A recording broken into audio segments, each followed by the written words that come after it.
we enjoyed yesterday a extension of this dust-up between two multi-gajillionaires, Elon Musk, the richest man in the world, and Mark Cuban, a pretty rich guy, but nowhere near the richest man in the world.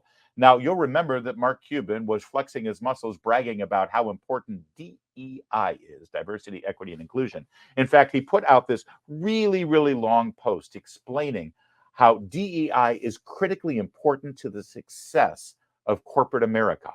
A CEO who doesn't embrace DEI is actually committing malpractice in this society, that he's harming his company if he doesn't embrace DEI. And I'm thinking to myself, Mark Cuban is a titan of industry. He's on Shark Tank. He owns many businesses, many corporations. He's an entrepreneur. And here he is whining about the fact that his competitors aren't using the same secret magic sauce that he's got. I mean, I would think in a competitive corporate environment, if you really think DEI is the magic formula for success, you'd probably be happy that your competitors aren't embracing it. You wouldn't be lecturing them. You've got to be doing what I'm doing. Otherwise, you won't be a success. Dude, keep it quiet. If you're right about that, their lack of diversity, equity, and inclusion will send them to the poorhouse, and you'll be able to gobble up their corporation for pennies on the dollar, right? I mean, if it's so good, if it's so great, if it gives a business the competitive edge, why in the hell would Mark Cuban be wagging his finger at you and lecturing you? Hey, you're not being competitive enough with me. It's like Coke saying to Pepsi, dude, your soft drink really blows. So here's our secret formula so you can be as good as we are. It makes no sense unless you recognize that DEI actually has nothing to do with having a competitive edge. It has to do with Marxism. And Mark Cuban seems to be throwing down with the Marxists. Well, Mark Cuban was quote tweeted by the Rabbit Hole. Actually, to be accurate, the Rabbit Hole 84. He was quote tweeted here with his quote, DEI does not mean you don't hire on merit. Of course you hire based on merit. And of course, they're highlighting now this article from the Daily Wire that says United Airlines pilots says it wants 50% of pilots trained in the next decade to be women or people of color. So in other words, this is an airline making an emphasis over race and gender when it comes to hiring pilots, which last I checked is a critically important job when it comes to an airline, that they are emphasizing your sexual parts and your skin color over everything else. Now, Elon Musk replied to that and said the airline industry can't find enough qualified pilots even without insane DEI requirements. And that is a fact, by the way.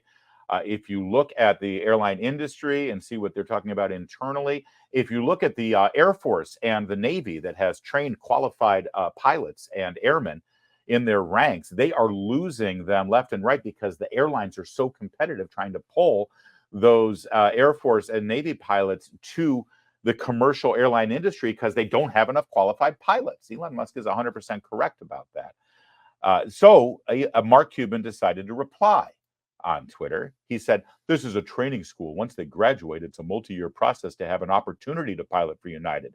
Since I'm a nice guy and want you to be fully informed, yeah, Mark Cuban's a real nice guy. Just ask anyone who's worked with him.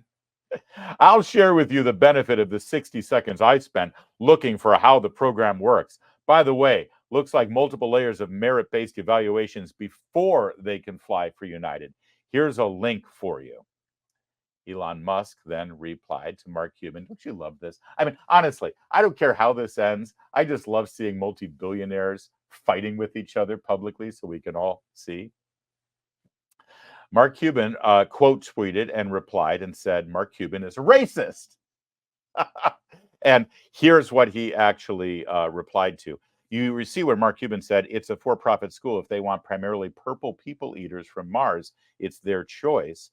The Rabbit Hole 84 said, wow, based on that logic, it's a for-profit school. If they want primarily white men from Alabama, it's their choice. You see, Mark Cuban is saying, hey, it's a private industry. It's a private school. They should be able to choose whoever they want, regardless of their color, which last I checked is everything that DEI is opposed to.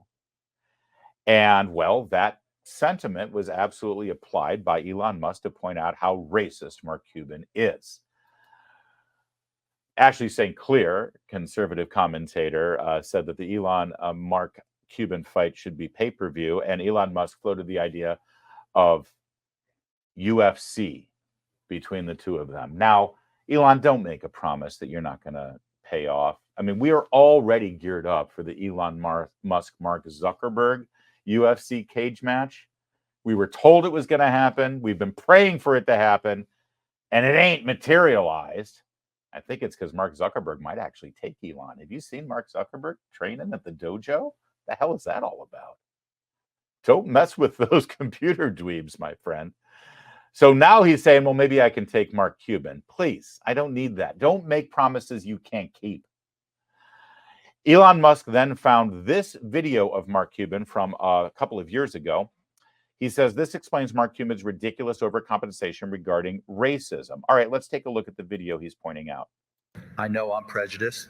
I know I'm bigoted in a lot of different ways. And I've said this before. If I see a black kid in a hoodie at night on the other side of the street, I'm probably on the same side of the street. I'm probably going to walk to the other side of the street.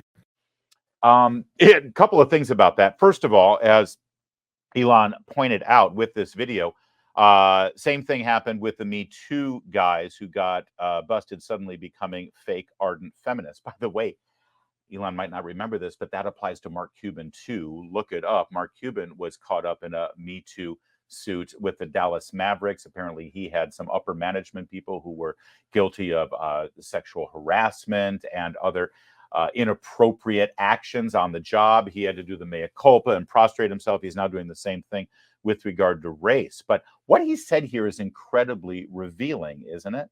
I know I'm prejudiced. I know I'm bigoted in a lot of different ways. And I've said this before. By the way, if he is racist, if he is bigoted, if he is prejudiced, then work it out on your own, dude. But your own self-reflection and self-improvement and therapy or whatever it is you're going through shouldn't involve you lecturing the rest of us about your perceptions that, well, if you're bigoted and prejudiced, that means everyone must be bigoted and prejudiced. No, maybe you're the problem, Cuban. Maybe you're the problem, and the rest of us are actually getting along just fine with our fellow man. But then he gives his example of why he's prejudiced, why he's bigoted. If I see a black kid in a hoodie at night on the other side of the street, I'm probably on the same side of the street. I'm probably going to walk to the other side of the street. Yeah. So listen, that does make him bigoted. It does make him prejudiced. In fact, it makes him just as bigoted and just as prejudiced as civil rights icon Jesse Jackson. If you don't remember, here's a quote from him in 1993. Our friend Larry Elder highlighted it. And I'm quoting Jesse Jackson from 1993. There is nothing more painful to me at this stage in my life than to walk down the street and hear footsteps and start thinking about a robbery. Then I look around and see someone white and I feel relieved. That's Jesse Jackson in 1993, pointing out the very real phenomenon based on statistical analysis of crime rates, especially in major American cities, that if you're walking down the street and you hear footsteps behind you, again, quoting Jesse Jackson, that if you turn around and you see that there's a white person walking behind you versus a black person, you feel a sense of relief, which is basically what Mark Cuban was saying. If I'm walking down the street and I see a black youth coming at me with a hoodie, I'll go to the other side of the street. Now, you can call that prejudice, you can call that bigoted, but if Mark Cuban is flagellating himself over what a Klansman he is because of that, then he has good company with civil rights leader Reverend Jesse Jackson. Maybe, just maybe, this whole race issue in America and how it's related to crime and other social and economic and cultural concerns, maybe it's a little more complicated than Mark Cuban tweeting at us and yelling at us because we're the racist ones. Maybe. By the way, Elon Musk continued going after Mark Cuban on his... This is why he bought Twitter, right? So he could do this. He found a letter that Donald Trump allegedly sent to Mark Cuban back in 2004. Somebody put this out here on Twitter. And let me blow it up for you. Dear Mark, I am truly sorry to hear that your show has been canceled for lack of ratings. When I initially called you to congratulate you on The Benefactor, little did you or I realize how disastrous and embarrassing it would turn out to be for you. If you ever decide to do another show, please call me and I will be happy to lend a helping hand. With best wishes, sincerely, Donald. I think maybe my favorite part of that entire thing is with best wishes, sincerely, Donald. Elon Musk tweeted that out and called it brutal. Brutal, absolutely brutal. Did he have one? Oh, he had one more.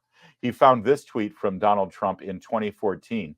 Major League Baseball was really smart when they wouldn't let Mark Cuban buy a team. Was it his financials or the fact that he's an a-hole?